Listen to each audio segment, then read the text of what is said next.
As the nation marks Juneteenth, President Trump faces a barrage of challenges. I don't think he's fit for office. I don't think he has the competence to carry out the job. He's doing it for the money. That's pretty clear. My view is it's the Washington swamp's equivalent of revenge porn. The president and his allies dismissed the former national security advisor's explosive claims. And the president remains defiant amid a pandemic, with a return to the campaign trail, despite an outcry over the choice of Tulsa. Black Lives Matter! And as protests persist, Congress is at a crossroads on race and police reform. I think we see a transition taking place in the country, and what we'll do with this legislation is to keep that transition going. This is a guy who's been stopped coming into the Senate with my pen on. Sure, I get it. Next. This is Washington Week. Once again from Washington, moderator Robert Costa. Good evening. We begin tonight by recognizing Juneteenth, a celebration of the emancipation of enslaved Black Americans. June 19th, 1865 was the day that thousands of Black Americans held in bondage in Texas were freed, 2.5 years after President Lincoln's Emancipation Proclamation. Our recognition of this important day comes during a reckoning on race, following the killing of George Floyd, an unarmed Black man, by a white police officer. Nationwide rallies and protests continued on Friday, and history and race remain dominant forces in our politics. President Trump will return to the campaign trail on Saturday with a rally in Tulsa, Oklahoma that was planned for tonight, but rescheduled after a fierce outcry about holding it on Juneteenth. Yet the choice of Tulsa still alarms the president's critics. Nearly a century ago, in 1921, white mobs launched a bloody attack against Black Americans in that city and destroyed what was known as Black Wall Street. As thousands of Trump supporters and protesters pour into Tulsa, authorities have expressed concern about potential violence and a spike in COVID-19 cases. And when the president takes the stage tomorrow, it will be the end of a long week that saw him face an onslaught of challenges as the campaign season enters this new chapter. They range from the explosive memoir by John Bolton, his former national security advisor, to the latest decisions by the Supreme Court, to an intense debate still going on Capitol Hill about race and police reform. And joining me tonight to discuss all of this, Yamiche Alcindor, White House correspondent for the PBS NewsHour; Geoff Bennett, White House correspondent for NBC News; Susan Page, Washington bureau chief for USA Today; and Josh Dawsey, White House reporter for The Washington Post. Yamiche, the president today on Twitter took on the protesters, the agitators, he called them, the lowlifes that he warned could be coming to Tulsa. What's the significance of President Trump making that statement on Juneteenth? Well, we're living through a protest movement where the entire nation is rethinking police brutality, thinking about the flaws in America, the idea that America just never really quite got right, that promise of every woman and every man treated equally. So I think when President Trump is tweeting out kind of really threatening protesters, what you see is the president positioning himself as against that protest movement that he knows is going to come to Tulsa, Oklahoma, that's already been there, but that will be intensified by his rally. So at the White House Press Secretary Kayleigh McEnany said that the president didn't mean all protesters, but the president's words were pretty clear. He said any protester will not be treated the same way that they were treated in other states. So the president in some ways is seen as saying, I will treat these protesters harshly. We have to remember that the president at one point joked about not treating people in police custody too nicely, saying that you need to not maybe protect their heads in the right way. So I think this is a president who, as he tries to say he's an ally of peaceful protesters, continues to really use rhetoric that most people think is putting him on the opposite side of protesters. And that, of course, is a political calculation on his part because he has positioned himself as a law and order president. Susan, could this be another Lafayette Square moment? Well, it certainly could be. You know, the thing about Tulsa, it's the intersection of the two big crises. that America is facing now, the coronavirus crisis and the debate over racial justice. And it's in both of these cases, it seems to me the president is on the wrong side of where most Americans are at the moment. So yes, I think this looms as a very important moment, especially if there are crackdowns on protesters as the president has threatened. Susan, just to follow up on that, USA Today has done a lot of polling about where the country is on race, on these protests. What have you learned from the data? I'll tell you, one of the striking things we found in our latest USA Today Ipsos poll was that Black Lives Matter has more credibility with Americans, to tell the truth, than President Trump when it comes to matters of racial justice. And that is something, if we had polled 6 months ago, that would not have been the case. There has been a real shift, it seems to me, in American public opinion. Geoff, you look at the president's decision to go. You had reporting today at NBC News that his own health advisors were telling him not to go. What have you learned? That's right. Dr. Fauci and Dr. Deborah Birx, the two leaders of the White House Coronavirus Task Force, advised him against holding a rally in Tulsa, which will bring together some 19,000 people in a confined space for roughly 2 hours. That tends to be about how long Trump rallies tend to go. But the president is intent on having this rally and giving the American public and his supporters the appearance that he is in control, the coronavirus is in retreat, and that everything in this country is back to normal, even though we know that in Oklahoma and in other states, coronavirus is hitting record highs, and there are, of course, millions of people out of work. But you have public health officials at the state, local, and federal level who are seriously concerned that this rally could be a super spreader. And this is not just a one-off. This is the beginning of many Trump rallies to come, many huge Trump rallies to come, Bob. And Josh, you bounce off of Geoff's point right there, talking about the political strategy of the rallies. But I've been following your reporting all week, and you've reflected the personal motivation here in some respects for President Trump, the desire to get back out in front of his core supporters. Tell me about that. Well, as you know, Bob, the president's done maybe 600 of these rallies. And if you talk to the advisors and the people who are closest to him, they say that he gets a lot of energy and enthusiasm from them. He feels like it's how he connects with his supporters. It feels like how he boosts his poll numbers. You have a president who's been largely cooped up in the White House for more than 100 days, who's been frustrated by all the protests in the streets. Many of them he sees as a repudiation of him, sees his critics out there gathering in large crowds, and he's ready to hit the road. He's also met with a team of his political advisors pretty constantly, looking at his numbers and finding that in a lot of these swing states, his numbers are far below Joe Biden, or at least somewhat below Joe Biden, and he's really ready to hit the campaign trail. And we have 136, 137 days until the election, and if you talk to the people around the president, they say, you know, it's time to reopen. He's got to get out. He's got to do these rallies. He's got to go out and find his supporters. This time, I mean, as you know, Oklahoma is not really a swing state. It's really just him to have a national event where he feels like he can bask in the adulation of the crowd and get his message out, because so much of the last 4 months have been messages that the president does not see as good for him, does not see as helpful for him politically, and he's really trying to be back on the offensive here. Well, one person who won't be in that crowd in Tulsa applauding President Trump is former Ambassador John Bolton. Let's get into the political context, Yamiche, and what matters in this new book by him. As Josh notes in his story in the Post, Bolton alleges in The Room Where It Happens that Trump once sought help from Chinese President Xi Jinping in winning re-election and approved of China imprisoning Muslim minorities in camps. Here is what Bolton said in an exclusive interview with ABC News' Martha Raddatz. I don't think he has the competence to carry out the job. There really isn't any guiding principle that I was able to discern other than what's good for Donald Trump's reelection.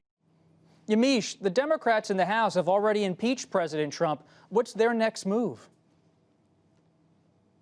Well, it's a tough position that John Bolton has put Democrats in, because he's now offering up more information and really talking about behavior that Democrats might see as impeachable, but they've already impeached President Trump, so they can't really do it a second time. What we do know is that this is a 500-page bombshell. What John Bolton is saying is that President Trump not only is naive and doesn't understand global affairs, but he's also saying that he's intentionally using the office of the presidency to offer favors and to try to curry favors from international leaders, including authoritarian leaders and in some regards dictators. So John Bolton is essentially saying that the Democrats didn't go far enough in the impeachment inquiry, but he did not want to testify. And he says that if subpoenaed, he might have shown up for the impeachment inquiries. But we saw government officials time and time again go up to the Hill to testify. They didn't have to be subpoenaed. So I think John Bolton has put himself in a position where Republicans are looking at him and saying he's either a liar or he's spreading classified information. And then on the Democratic side, they're saying, well, really, he just wanted to make a lot of money with a book and didn't want to actually help prosecute this president. Geoff, can the White House stop the publication of this book on Tuesday? Apparently, they can try, but a judge who was looking at the case said, he used the phrase, the horse is already out of the barn. I mean, the book has been distributed, some 200,000 copies domestically, another 1,000 abroad. And to Yamiche's point, you know, when elements of the book hit the press earlier this week, it was viewed through a partisan lens, almost like everything else is these days. So you had Republicans accuse him of being an opportunist and a sensationalist, and Democrats said he was unpatriotic for, you know, withholding all of these allegations for the publication of a book when he chose not to testify during the impeachment hearing. Which strikes me as particularly damning about the John Bolton allegations is that if you look at them in the total of what these retired four-star military generals have said just a couple of weeks ago, to include the former Defense Secretary Jim Mattis, they're all essentially saying the same thing. In their view, President Trump is ethically unfit and intellectually unprepared for the job. And that is damning. And there's really nothing the White House can say to undo that. That's such a great point, Geoff, about this is one of many tell-all books that's come out about President Trump. And Susan, I'm going to be interviewing John Bolton for Washington Post Live on Tuesday at 1 o'clock. But like usual, Susan, you got ahead of me. I know you've interviewed Bolton already for USA Today. That's embargoed. I know it's a little sensitive. We can't get into all the details of your big interview. But tell me about the significance of this book coming out. I know we've seen all these books before from former officials, but why does Bolton matter, if at all? You know, there's a cottage industry of books for and against Donald Trump. I think this one is different. It's the highest ranking official to be writing a book about the president. It's someone who was in the room, not relying on sources to tell him what was happening. He's a guy who takes notes. I mean, this has been the characteristic of John Bolton at the UN and other jobs he's had. Takes a yellow legal pad into every meeting, writes copious notes, writes down what other people say. That provided the basis for his book. One more thing, he has impeccable Republican credentials, and I think that makes it harder for the president and his allies to simply dismiss the book as sour grapes. And Josh, I was so intrigued by your story, one of the first up about the book. You, of course, were hustling, making sure you got a copy before anybody else. And you focused, Josh, in your story on the China part of the book. And what's the power of what Bolton's saying on China, that the president's trying to ingratiate himself with Xi Jinping, that he's perhaps soft on China, Bolton alleges. Could that be a campaign issue now for Vice President Biden to jump on? Well, you already see Vice President Biden's campaign jumping on that. I mean, what Bolton alleges in the book is that in meetings with Chinese President Xi Jinping, that the president says, I want you to buy more agricultural products, in Bolton's word, in a plea to help him win re-election. That account has been disputed, obviously, by some other Trump officials, but Bolton was, around for those meetings, as others have pointed out. And what the Biden campaign is likely to say, Bob, is, this president's been attacking Joe Biden on being too weak on China, but when he has the chance to confront Xi Jinping, he says, I'm okay with the concentration camps, according to Bolton's book. He says, I just want you to help me win re-election, according to Bolton's book. The book also says that he tells the Chinese president, there's a clamoring back home for me to change the Constitution so I can serve more than 2 terms. I mean, some of the more illuminating and disturbing scenes, if you believe John Bolton in the book, relate to the president's relationships with the Chinese. Speaking of Biden, Yamiche, what do you make of Senator Klobuchar of Minnesota pulling herself out of consideration to be Biden's running mate? Based on the sources that I've talked to, Amy Klobuchar saying that she doesn't want to be Joe Biden's VP is much like any other person on Capitol Hill saying, no, that's okay, I don't want to be president. The idea is that Amy Klobuchar wasn't really in the running at this point anymore, and that she was really wanting to make a statement that made her in some ways look gracious and made her look like she was very much interested in the idea of diversity, which I'm not saying that she isn't, but just according to my sources, it makes it seem as though Amy Klobuchar was trying to find a way to say, look, I know I'm out of the running and here's what my answer is, so who should possibly fill this role? I think Joe Biden, frankly, is going to have to answer questions if he picks a woman who isn't of color, especially in this moment of protest, especially in this moment of reckoning on race, and especially because the Democratic Party, time and time again, goes to African Americans, especially African American women, who are, at this point, the most loyal part of the Democratic base, and says, give me your vote, and then they don't actually look like the people they're asking their votes for. So I think in some ways, whoever Joe Biden picks, if it's not a woman of color, he's going to have to answer, why didn't you pick somebody of color? Let's all stick with this idea, this theme, because the choice for running mate will certainly say a lot about where Vice President Biden's head's at politically. But on Capitol Hill, Congress is debating police reform. And the big question in my notebook is, can Republicans and Democrats cut through the gridlock and make a deal? There are some differences between the proposals we've seen. Here's what you need to know real quick. The House Democrats' bill bans no-knock warrants in federal drug cases and the use of chokeholds by police. It also creates a federal database of police misconduct. The Senate GOP plan would use federal funds to incentivize police departments to expand the use of body cameras and discourage the use of chokeholds. It would also require departments to report the use of deadly force. So you see some overlapping ideas there, but a different discussion and implementation. Geoff, is President Trump going to lean in during election season, campaign season, to support Senator Scott's bill and try to get legislation forward? Well, it's interesting. Will President Trump do it? Likely not. Will the White House? Perhaps. And when I say the White House, I mean Jared Kushner and Chief of Staff Mark Meadows. What's interesting about the two bills is that civil rights advocates who have consulted with Democrats and Republicans as they both sort of try to distill their different approaches, they've told me that the Democratic approach focuses on accountability and the Republican approach focuses on de-escalation. Now, the question is, when Senate Republicans bring up this bill, will Democrats stop it? I mean, that's a huge political question they have to grapple with, because Democrats don't want to be seen obstructing which right now looks like a good faith effort on the part of Republicans to do something, at least something, about this issue of excessive and in some cases lethal use of force by police. So we could have an answer to that question as early as next week when the Senate takes up this issue, Bob. Josh, what does your reporting tell you about how President Trump's going to move forward? He's done the executive order. What now? Well, the president has vacillated through different times, saying that he would support some sort of police reform, and at other times he's done his kind of cri de coeur of law and order. You notice when he had the executive order signing last week, he was surrounded by police officers, and there's a powerful constituency that wants, tougher law and order, who does not necessarily even want some of these things among his base and among his supporters. So whether or not, as they say, as Geoff said, of Jared Kushner and Mark Meadows and others can convince the president to put together a fulsome effort on this, it's kind of hard to know. But I think we'll see a lot more tomorrow night with what tone he strikes at the rally in Tulsa, Bob, how the president comes out, how he presents himself, and whether he seems to be trying to do something different, or if he goes back to kind of his usual rhetorical tactics. Susan, what's your read on all of this? Is this just positioning politically, or do you see something actually in the works here?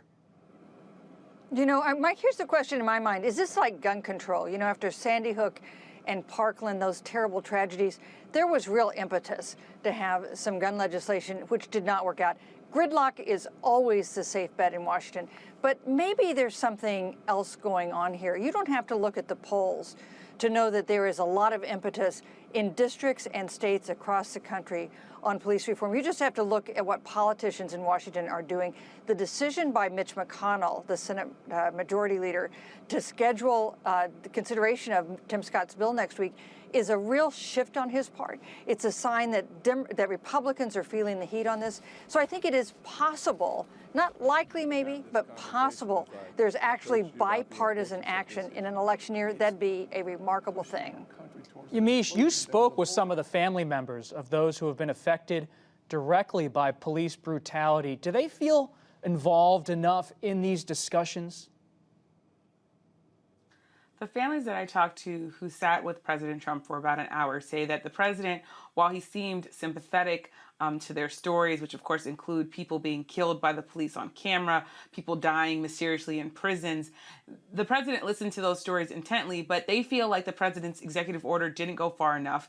They feel like in that meeting, the president used a lot of platitudes. That was a quote that was attributed to the brother of Everett Palmer, who died in a Pennsylvania jail. He told me that the president was saying things like, that person must have been a great person, and this is really terrible. He was promising federal reviews of each case. But that person and those families came away thinking the president has kind words, but, quote, we're past kind words, we need action. So they feel like the president, while he's listening to these families, isn't really taking into consideration their ideas, and especially when it comes to qualified immunity, which is a legal doctrine that shields a lot of officers and officials from being sued because of their conduct or alleged misconduct. The president and the White House say that's a non-starter. These families spent a long time talking to the president, pushing him to say, look, you really need to look into this issue. The president didn't budge. So a lot of these families also, I should say, added that they didn't want to be put in a position to be photographed with President Trump. They said they didn't want to be used as props, quote, because they said they think that the president would have claimed victory with a sea of black and brown faces behind him. So the families here are really sensitive to the fact that the president seems like he might be interested in doing something, but they don't feel like he's going far enough. Josh, jump in here. I see you want to jump in. Well, that's a whole conundrum here is, as he said, with gun control, with so many other issues, healthcare, the White House has said, we're inclined to do something. And at the end of the day, some of these things just haven't come through. And I think Yamiche's point is correct that no one quite knows how much seriousness the White House is going to put behind this. And, if the political climate and the protest and the current environment continues this way for, weeks and months on end, there may be forced to, actually do something more substantive that some of the advocates and some of the families want. But I think, as the other panelists have said, it really remains time will tell whether anything substantive happens here and whether the president's actually serious about doing something that bridges Democrats and Republicans. As you know, Bob, and we've reported many, many times, Republicans in a lot of ways take the president's lead. They don't want to be crosswise with him, particularly in election year. A lot of these senators, a lot of these House members really look to his tweets, they look to his statements, they look to his public proclamations on what they will do. And it will be curious to see, if he gives folks enough cover to do something meaningful. Geoff, just to finish where we began, this is Juneteenth. You've reported on the significance of Tulsa in American history, what happened in 1921. You've reported on Black Wall Street. Just tell me more about that as we finish this program tonight. Well, it's interesting. I think we're living right now through a racial awakening, really a racial reckoning, an era of transformational change. This country has seen a number of eras of transformational change. The question is, will this be the era that some of the pressure and the passion can be turned into policy? And to your question about what happened in Tulsa, 99 years ago, this month, you had what was known as Black Wall Street. It was this beacon of black life, an enclave in Tulsa known as the Greenwood District. Had a black bank, black schools, black hospitals, a black savings and loan, a flourishing center of economic activity. And angry white mobs attacked the city over 2 days, killed 300 African Americans, left tens of thousands of African Americans homeless. But the story of Black Wall Street doesn't end there, because the folks in the Greenwood District, Bob, they rebuilt it. They rebuilt that town. And so that, to me, is instructive. That gives me hope, and hopefully the country can learn something from what happened almost 100 years ago as we move forward. Hope. I like that, Geoff, hope. It's a good place to leave it for this evening. That is our program, our conversation for tonight. And thank you very much to our reporters, Yamiche, Alcindor, Geoff Bennett, Susan Page, and Josh Dawsey. And thank you all for joining us. We will keep taking you as close to the news as we can. Our conversation will continue on the Washington Week Extra. We will discuss this week's Supreme Court rulings in depth. Find it on our social media and on our website. I'm Robert Costa. Good night from Washington.